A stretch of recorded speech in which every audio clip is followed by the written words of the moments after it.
Hey guys, Enchanting Gaming here. Now, I've been seeing a lot of videos on YouTube of people talking, are Pokemon and Lorcana overbought? Are they in bubbles? And in regards to Pokemon, like, yeah, they had this extraordinary run, but with that, I don't think Pokemon needs to crash. I think they could just correct slightly and level out, build a nice area of support, which is important, especially with how people are treating Pokemon as an investment more so. So definitely could see a nice, long period of support being built with minor corrections. And you kind of see with Pokemon here how this newest set has been kind of meh to people and has allowed it to kind of stagnate a little bit.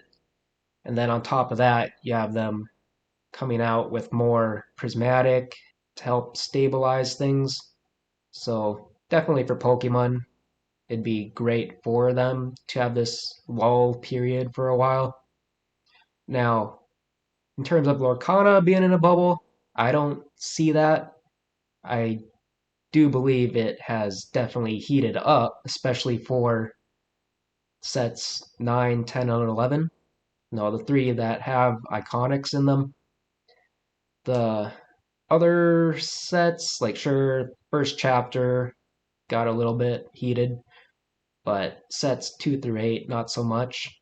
We saw a little bit of action, but nothing, super out there at all. Those sets, they probably could still get some bit of a run up here, while first chapter and 9 through 11 kind of just, level out for now, cool down. But I don't know that sets 5 through 8 are going to have much of a run up since we have rotations coming out in like September. And if they follow sets 1 through 4, they'll end up dropping at that point. But I'm also not too keen on them doing that either because to me it seems like people know that and are expecting it, and so it might all be baked in already, and is why they haven't really had this huge run up right now.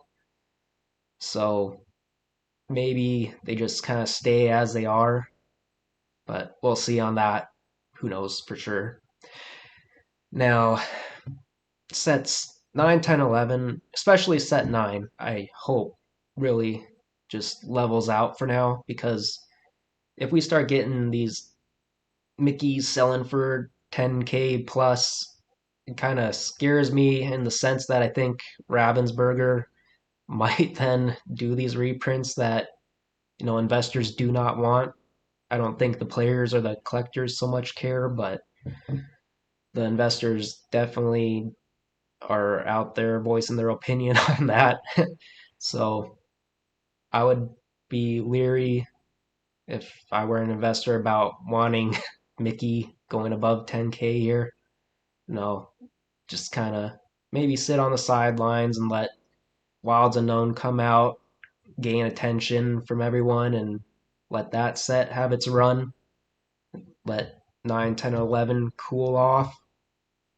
No, and hope then Ravensburger's just like, okay, set 9, we're gonna just leave it be. No, 'cause I know Ravensburger, they don't want to upset the investors either. No, they got them to come in here because of the Iconics, and they're not going to want them to leave. They were glad to get this attention with the Iconics, going up in price as they did and bringing in the eyes. They want to continue that with Wilds Unknown, which is why I'm assuming they're gonna do the same IP Iconics. To me, it'd be smart on their part too, and hopefully continuous background art. That's another thing I would love. We'll see. Hopefully they do that. If not, I mean, the Pixar set's still going to be popular, though not quite as much, obviously. But if they do the same IP iconics, that definitely would pull attention away from the other sets, because people are going to be chasing let's say it's, Buzz and Woody. They're definitely going to be buying boxes, trying to chase those. And another thing too, I hope Ravensburger just went crazy with the first print wave for Wilds Unknown. Like, go Inklings on it. You guys have been around for the Inklings stuff. That was the most printed set in Lorcana, and Ravensburger got a bunch of flack for that at the time because they just really overprinted and made the prices fall on it. But since then, they've figured out the right amount of printing for each set that they've needed. So thing though with I just think Wilds Unknown with Pixar is gonna be way too popular.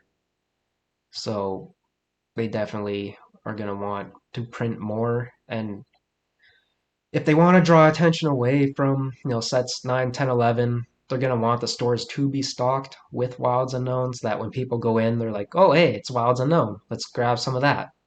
We'll see. We'll find out in a couple weeks here, I believe, what the iconics are going to be. Gauge how popular Wilds Unknown is going to be based off that. And yeah, just hope that prices do level off for a time here, and things just go good for both Pokemon and Lorcana. So you don't want, realistically to see some humongous crash in either of them. Though I don't think they're going to, outside of some huge black swan economic event going on. But since you obviously can't predict those, uh, not really gonna factor that too much in. Another thing going on for Lorcana is its relative newness. It's only in year 3. There's not necessarily a lot of people in it right now. There's still a lot of eyes that are going to have to be drawn to it. There's so many people that really don't even know about Lorcana.